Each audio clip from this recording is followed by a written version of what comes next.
Hey guys, welcome back to the Mystery of the Celestial Triangle. I'm Caillea, and today is part 3, San Francisco and the Golden Gate.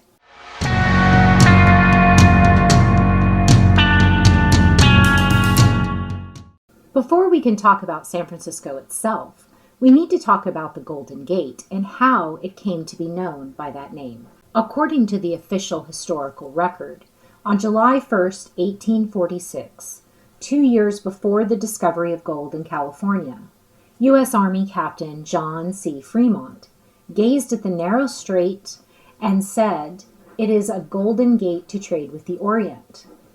The name first appeared in his geographical memoir, which he submitted to the U.S. Senate on June 5, 1848, where he wrote, "To this gate I give the name of Cursopile, or Golden Gate, for the same reasons that the harbor at Byzantium was called Chrysocharis, or Golden Horn." So you can see a map of Constantinople, Byzantium, Istanbul. It goes by all three names, but I'm going to call it Constantinople. So you can see a map of Constantinople on the right-hand side and a map of San Francisco on the left-hand side. And it is my contention that he did not name the Golden Gate for the inlet of the Golden Horn. It is completely, if anything, he should have named it Bosphorus, because that was the more geographically similar feature than the Golden Horn. But I think he named it the Golden Gate for an entirely different reason, and we're going to go look at why. In order to understand San Francisco, we must first understand Constantinople. So what I've got on the screen is a map of Constantinople in the Byzantine period. Now, there were several expansions to this area, and it started out as just during the Byzantine era, the wall ran right here. And just this very, very tip of the peninsula was included. Constantine expanded the area back here, and he is responsible for much of the architecture, supposedly, that we see through the rest of the area. Now, the wall was expanded by Theodosius back out to here. Now, there are several things that I want to point out to you in Constantinople before we move over to San Francisco. First is this river, the Lycus River. And the Lycus River comes into the fortress and then disappears underground. And it has this underground course that runs the rest of the way. The next thing that I want to point out is the Golden Gate. The Golden Gate was the primary entrance and exit from the city for the emperor. Other noteworthy aspects about Constantinople is that you can see from this map that it also, just like Rome, is a city that was built on 7 hills. There are the 7 hills of Constantinople, just as there are of Rome.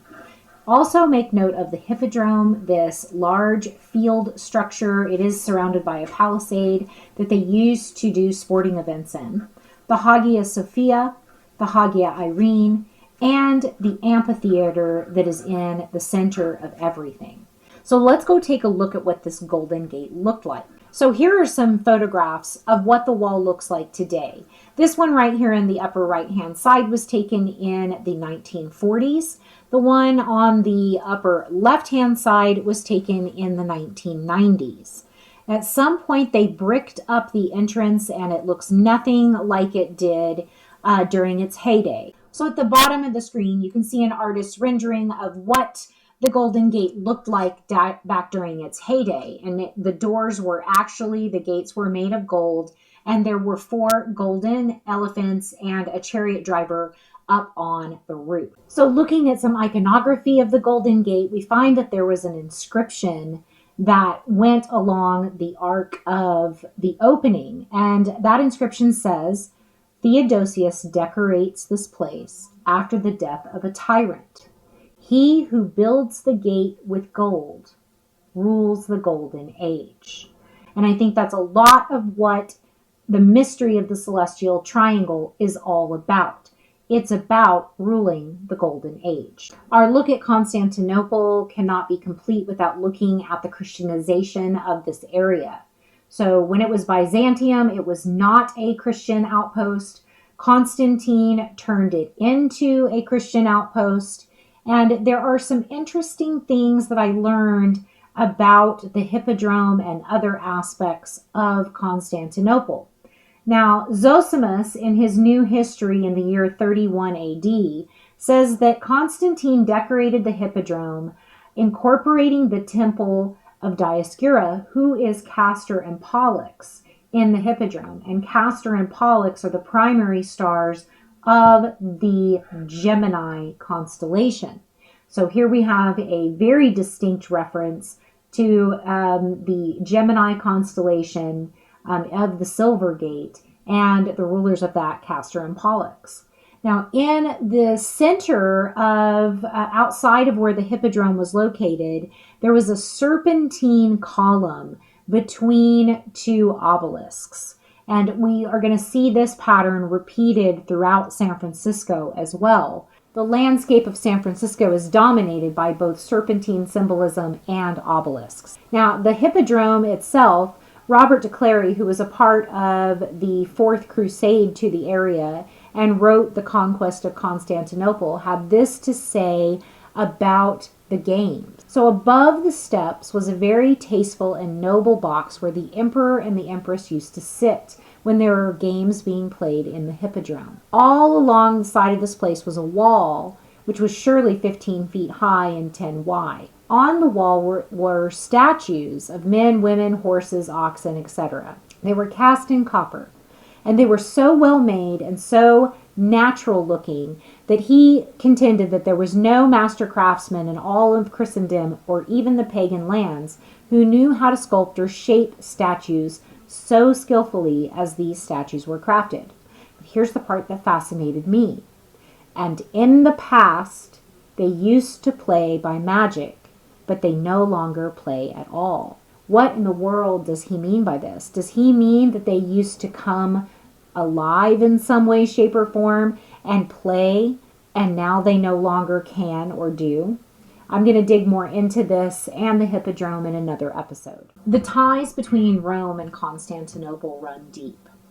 As recently as June 14th, 2020, Pope Benedict talked about Constantinople and Rome being sister cities. The Church of Rome and the Church of Constantinople divide the East from the West of the Roman Holy Catholic Empire. Now, Constantinople, each of the apostles had what was called their founding sees. So the Holy See, the Pope rules over the entire Holy See, which is to him all of the known world and unknown world according to the papal bulls.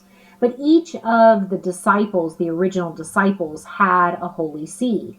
And Constantinople was the Holy See of St. Andrew.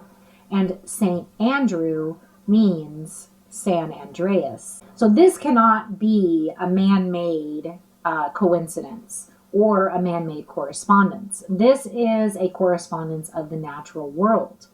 And this is where my work takes a turn into the supernatural, when I have no explanation, no intervention of man to explain things. So according to scientists, the San Andreas Fault in California is almost identical to its twin, the North Anatolian Fault that runs right through Constantinople. So much so that there are countless articles all throughout the internet talking about what the East Bay can learn from its neighbors in Turkey and the similarities between the two fault lines. And the similarities between Rome, Constantinople, and San Francisco don't stop there. So just as Rome was built on the seven hills, so Constantinople is also built on the seven hills. But San Francisco is called the 7x7 city. The 49 square miles, coupled with the highly coincidental 1849 gold rush, is where they claim they get the 49ers expression from for both the team and the city. Okay, so we've seen similarities between Constantinople and San Francisco and the correlations that we've laid out so far. Let's start our exploration of San Francisco with the founding of the Presidio. According to the National Park Service, the Presidio spans back to the time of the native people. And when the Spanish arrived in 1776 to establish an outpost, they built the fortress at the tip of the peninsula and called it the Presidio. Now, the Presidio was taken over by the U.S. Army in 1846, and in 1994 it was decommissioned as a military outpost and handed over to be a part of the Golden Gate National Recreation Area and to the administration of the National Park Service. So Wikipedia goes on to add the detail that there were only 33 men stationed at this garrison. And amazingly, they were able to build this fort in just a year's time. Before they established the Presidio, a member of the Catholic Missionary Society of the Franciscans accompanied one of the explorers to the area. Palau accompanied Captain Rivera's expedition to the Bay of San Francisco in 1774, predating the establishment of the Presidio. And on December 4th of 1774, he is said to have planted a cross on a hill that he named Lobos, or Wolves, which sits in clear view of the Golden Gate and Pacific Ocean. This name lives on as Lobos Creek within the Presidio of San Francisco. Let's go look at the map and take a look at this creek. You can see the Presidio right here at the tip of the peninsula in San Francisco. And you'll notice that Lobos Creek comes out, it dumps into the ocean and originates right up here within the Presidio at the current border. It actually makes up the border of the park. Here's a great example of how Wikipedia tries to distract and detract from history. Now, Lobos Creek in Wikipedia is listed as meaning sea lion, or literally sea wolf. And this is just not the case. It was named after the mountain that the father called Lobos. And doing some further investigating, I found resources and research projects, ecological reports, and environmental studies that repeatedly talk about how Lobos Creek is diverted under the ground through most of the Presidio. Parts of it still run on top of the ground. It is the only natural creek still running above the surface in the city of San Francisco. However, at approximately 24th Avenue, it enters a culvert, going underground and flowing under Lincoln Boulevard. It even flows underneath private homes, and later, from a culvert, it comes out at Baker Beach. You can see Lobos Creek running in January 2019 and exiting the culvert at Baker Beach and running into the ocean. So why is this relevant? It's relevant because of what we found in Constantinople. Recall, we have the Lycus River, which Lycus in Latin or Greek means wolf. So we have the Wolf River that disappears underground and dumps out into the sea. And of course, Father Paulo established the first mission in the area. It was called Mission Dolores. You can see in the upper right-hand corner what it looks like today next to the Basilica of San Francisco. The bottom left is supposed to be from the year 1898. The bottom right is 1833. And the top left is a diorama that was constructed of what the original mission looked like upon its completion. Now, this diorama was created specifically for exhibitions at the World's Fair, and it appeared at the 1915 Panama Exposition. Now, one of the things that I noticed and found very intriguing is the state of disrepair that we see the mission in the 1833 depiction on the bottom. That would only be approximately a 60-year time period since the mission was constructed until this image on the bottom right. And this picture does not look like a 60-year-old building. It looks far more weathered and aged. Now, on the bottom left, you will notice that they put up a wood facade over the stucco. Now, keep in mind, all of this was said to be built by the mere 193 people that came to the area, and also with forced Indian labor. This is said to be a photograph of the Presidio and the Golden Gate from 1866. I found this in the Library of Congress, and the Golden Gate would be right over here. Now, both sides of the picture are the same. It's from a book. And this is the Golden Gate, and this area right here would be the Presidio. So you're seeing this from Russian Hill looking towards the Golden Gate. Now, If this is 1866, then we are to believe in a mere 12 years, San Francisco went from this to this.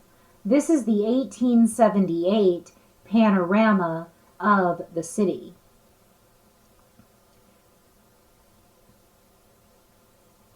Implausible doesn't even do it justice to say there is absolutely no way I'm believing that all of this happened in less than 20 years. Of course, San Francisco was host to numerous expositions and World's Fairs, and we're going to talk about those in more detail in the episode where we cover all of the fairs. But for just a moment, I want to touch on the 1915 Panama Pacific International Exposition. And you can see the layout in the map to the right. But what I want to point out to you are two features of the fair: the Fine Arts Palace and the Festival Hall. Just make a note of the architecture and what this looks like. And as soon as I saw it, I knew I had to go back to Constantinople. Returning to Constantinople, it was uncanny to me how much the 1915 Panama Exposition was laid out to resemble this area of Constantinople within the Byzantium gates. The Hagia Sophia looks so much like Festival Hall, and the rest of the domes and the spires all correlate to the Palace of Fine Arts and the Tower of the Exposition. So let's go take a tour of the Presidio as it stands today. So the Presidio can be found right here at the tip of the peninsula in San Francisco. And then Fort Point right up here at the tip, and that is where we are going to begin. Zooming in, you can tell that Fort Point is an old star fort, in my opinion, and we're going to take a closer look at it and see if you agree. According to their official narrative, Fort Point was constructed in the mid-1850s and finished up in 1861. It was said to have been built out of granite and brick. They had a hard time sourcing material, and they say that they brought the granite in via cargo ships from China to build this fort. It's in a very awkward location underneath the bridge. And in everything that I found, that as far as a military outpost, the consensus is that Fort Point was a waste of time and money, and that it could have never protected the harbor due to the obfuscation of the views of its cannons. Now, some very strange and unusual things took place at Fort Point, including an 1897 plan to defend the bay with a network of floating explosive devices detonated by electricity. And this bizarre plan was designed by Thomas Edison, but it was never put into effect. However, they did go with a plan to a system of submarine nets that stretched across the mouth of the bay during World War II, said to be able to snag the Japanese subs. They did implement this, but they never caught any submarine. And as you would expect, Fort Point is said to be haunted, with soldiers and Native Americans roaming its arched hallways. So what exactly was the problem with Fort Point as a military installation? Well, according to this 1979 Department of Interior report on the sea fortification of the Golden Gate area, Fort Point was built with a critical error. And that is that the view from the cannons was so narrow that you wouldn't be able to defend the inlet from any ship.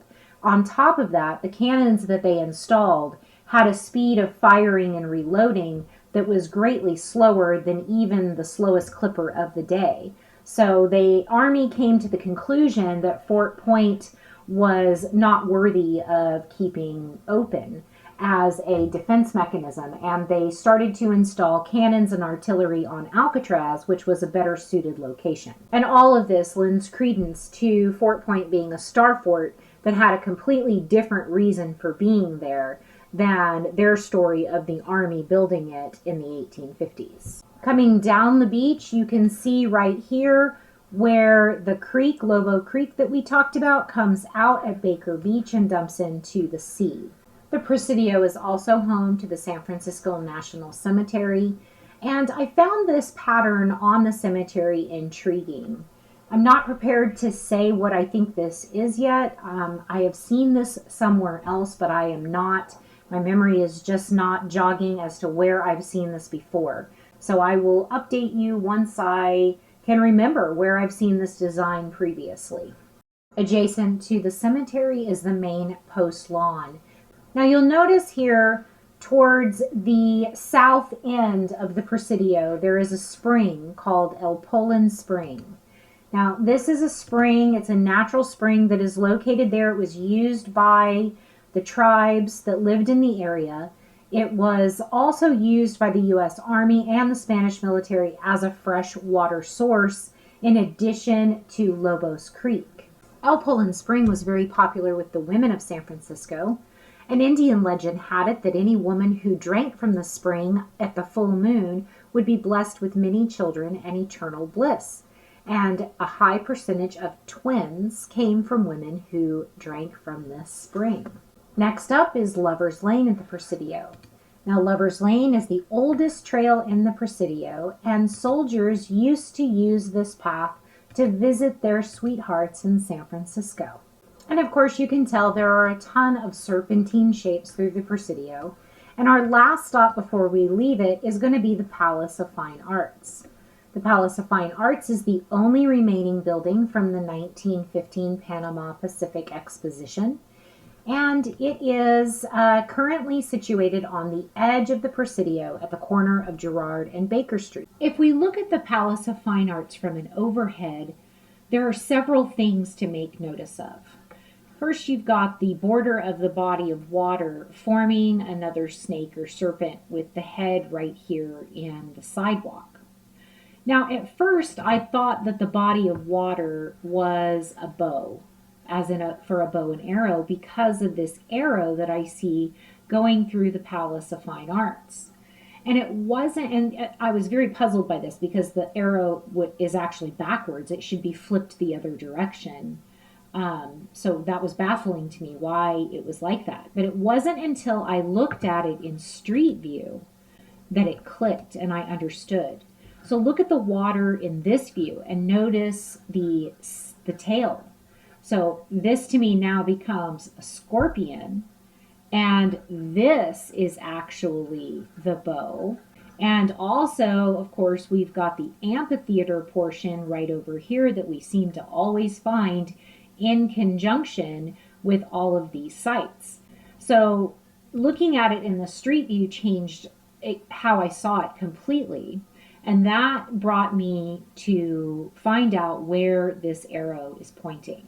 So I started my survey here in the street view so that I could see my lines better. And I noticed right off the bat that the measurement from the back of the arrow to the tip, or the tip of the land meeting the water, is exactly 303.44 feet. And I'm going to start making a note of all of these numbers so that when I cover the gematria in a bonus episode, we can talk about all of this. So I found that if I extended the line out naturally to see what it crosses over, I discovered that it intersected perfectly with a statue that is inside of Fort Mason. Now, this statue is exactly 1.07 miles away from the start of the arrow. And what statue is there in that park? Well, let's go take a look. So this is the statue that the arrow is pointing at. This is Congressman Philip Burton. He was a U.S. congressman representing this area. We're going to talk more about him in just a second. It's an intriguing statue, to say the least. His left arm is bent with his hand slightly cupped towards him, and he seems to be gazing in the direction that the left hand is alluding to, and his right arm is gesturing behind him. So Philip Burton was a congressman who was largely responsible for the 1972 legislation that set aside the 80,000-acre Golden Gate National Recreation Area. Now, Burton was an unlikely candidate to be the proponent of this legislation. He was said to be more likely to be found in an LSD Berkeley commune than to be walking around in nature. After he was congratulated on the passing of this bill, he mentioned that it was a thing of beauty to one of his colleagues. And his colleague replied that, oh, yes, Golden Gate National Recreation Area has lovely features. And Burton said, no, not the park, the bill. Burton died at the age of 56 on April 10, 1983, of a ruptured abdominal aortic aneurysm, not a common cause of death. After he died, he was replaced by his wife, who was elected via a special election to serve the remainder of his term. She won re-election in November of 1984 and served until her early death of colon cancer. She was replaced by special election by none other than Nancy Pelosi, who holds that seat to this day. Back to the park, let's go ahead and find out where he's gesturing towards. Let's trace his left and right hands and see where they lead us to. All right, so if we go with the arm pointing backwards, we come out right over here at another statue 2.51 miles away, and that is the Strauss statue in Strauss Plaza. Now, the Strauss statue sits right at the foot of the Golden Gate Bridge, right there at the end of the peninsula. Joseph Strauss was called the man who built the bridge, and he was the first engineer on the project. In the other direction, he is pointing exactly 1.13 miles to Coit Tower. Now, how did I determine where he's pointing? Well, I got down as close onto the statue on the overhead as possible, and I lined my lineup with the directions of the shadows. And while it's not exact, what I was looking for was monuments in the area. So going the other direction, you could say it was pointing at the bridge rather than at that statue. You could even probably say he's pointing back at the Palace of Fine Arts, maybe to Fort Point. I can't be certain exactly where he's pointing. He could be pointing to the Oakland Bay Bridge rather than to Coit Tower. But this is what my gut's telling me. Now, Coit Tower on the street view gives you a really great view of how serpentine this whole thing is. Lombard Street comes up, turns the corner into Telegraph Hill Boulevard, wraps around all the way into the head of the serpent right here at Pioneer Park. So let's take a look and see what's there. Pioneer Park has got another statue in it, so maybe it's even the statue and not to Coit Tower itself. So the story with Coit Tower, and remember, words have meaning. So Coit, C-O-I-T. Now, what happens if you add something, a suffix to the end of that, you get coitus. Now, Coit Tower is just a numerological nightmare. So this is a concrete tower with 360-degree views. It is 210 feet tall. It was paid for by Lily Hitchcock Coit, who was a prominent San Franciscan, and she left 1/3 of her estate to the city to participate in the City Beautiful campaign, and the city decided to construct this tower with those funds. Now, the tower, after 5 years of construction, was completed on 10/8/1933. An additional $7,000 in city funds was given to complete the design of Arthur Brown Jr., who designed it. Now, the 360-degree views of the city and the bay include being able to see the Golden Gate Bridge, the Bay Bridge. You can see Lombard Street, which we're going to talk about next, the Twin Peaks, Nob Hill, and the Financial District. And the Financial District ties into all of this. Okay, from Coit Tower, let's go back down Telegraph Hill Boulevard and look at Lombard Street. So Lombard Street begins back over in the Presidio. You can see that it comes into the Presidio, it dumps into Presidio Boulevard. Following it out, it is a part of Highway 101 for a time. Then it turns back into just normal Lombard Street. Turning back on the overhead view, this is the section of Lombard Street that we're all most familiar with. the hairpin turns. It is said to be the most crooked street in the United States. It is 1 block long and it contains 8 hairpin turns. But what I most want to look at is the relationship of Lombard Street in San Francisco to Lombard Street in the City of London. The City of London is a city within a city. So it is an autonomous city-state, very similar to the Vatican and to Washington, D.C.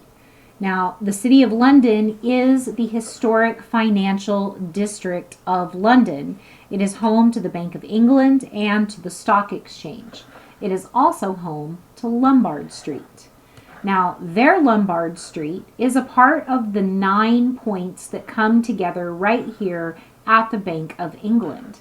Now, Lombard Street is a very short duration, just a few blocks. So it runs from right here at the corner of Fenchurch and Grace up to the intersection with King William Street and then on into the 9-point intersection at the Bank of England. Why is it called Lombard Street? Well, in digging around in some old texts, I found that it was named Lombard Street after the Lombardies.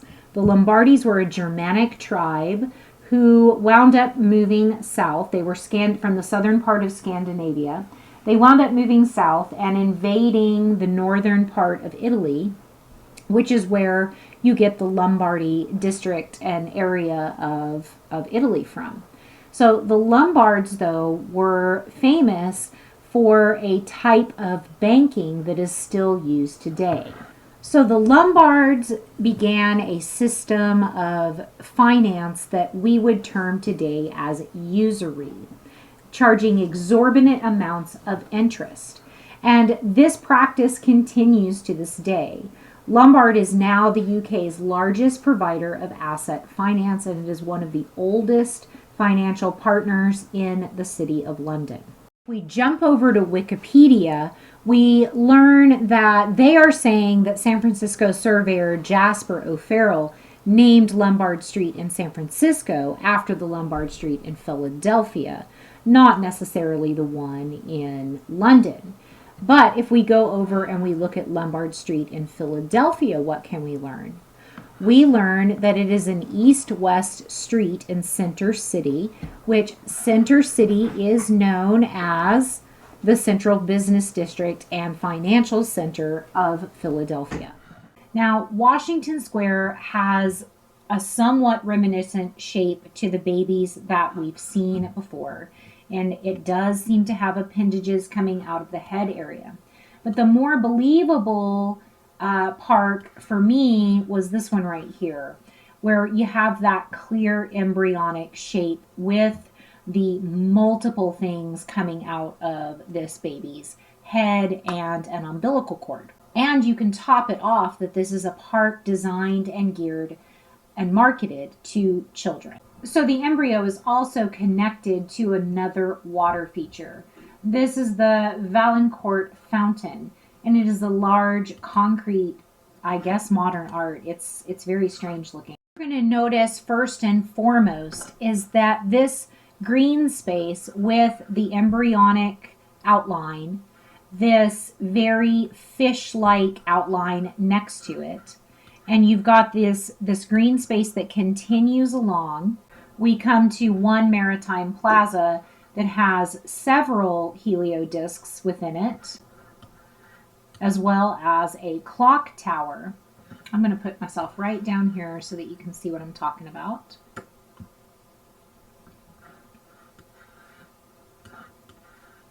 This clock tower right here.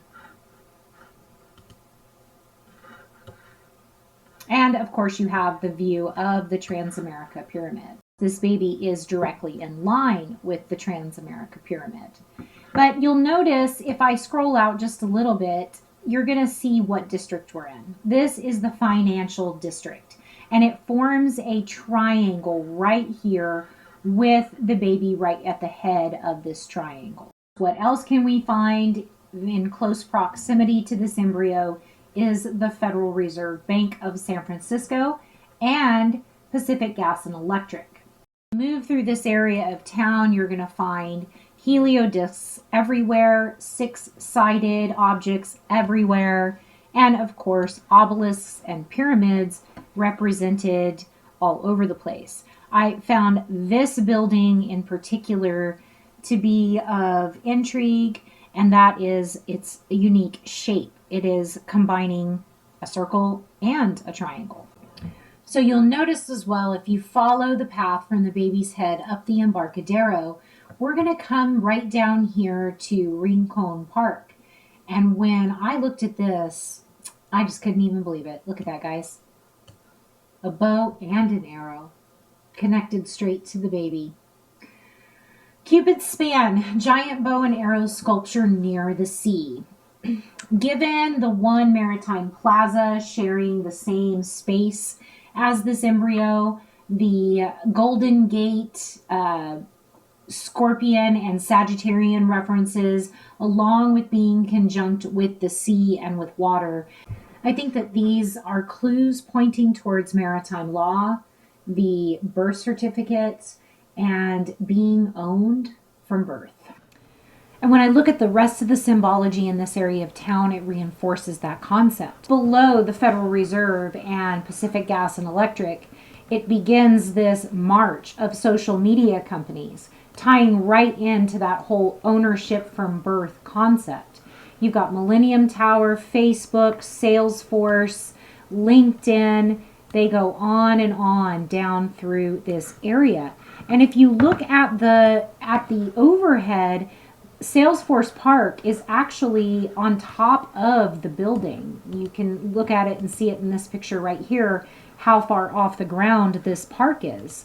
Now, the park itself contains a lot of features. It is serpentine. It's got the head of the serpent. It's got multifaceted heliodiscs all throughout. But for me, what it really speaks to is kind of an Ouroboros. I mean, the continuous circling of the snake eating its own tail.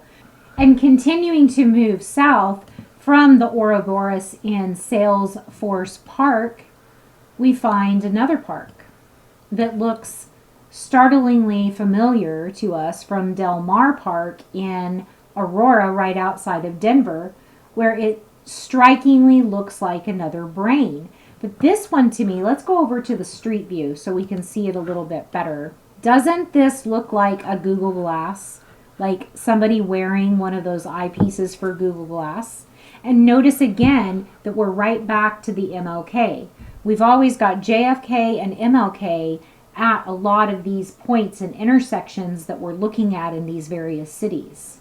Also notice at this JFK Memorial, we've got the Freemasonic checkerboard pattern, and we've got this representing the sun, and then the 6 major planets of astrology trailing right behind it. Now, disturbingly enough, adjacent to all of this, to this entire social media fiasco that is in this area of town, what do we have? The Children's Garden and the Children's Creativity Museum.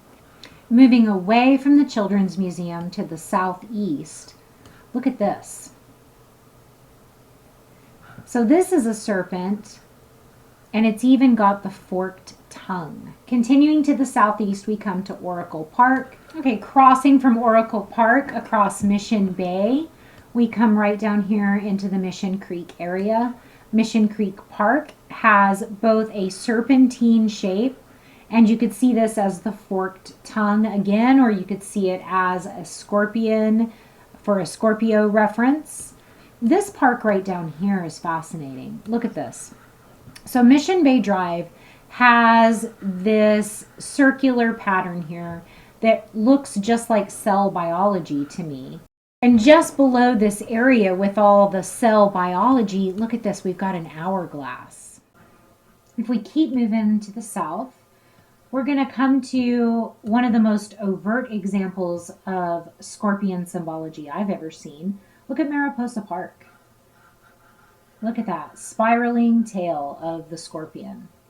And I think this is where I'm going to cut it off today. We're getting pretty long. I'm going to pick it back up in part 3B. where we will go across back over to the other side of town, and we're going to pick it back up in Golden Gate Park. Much love. Talk to you soon.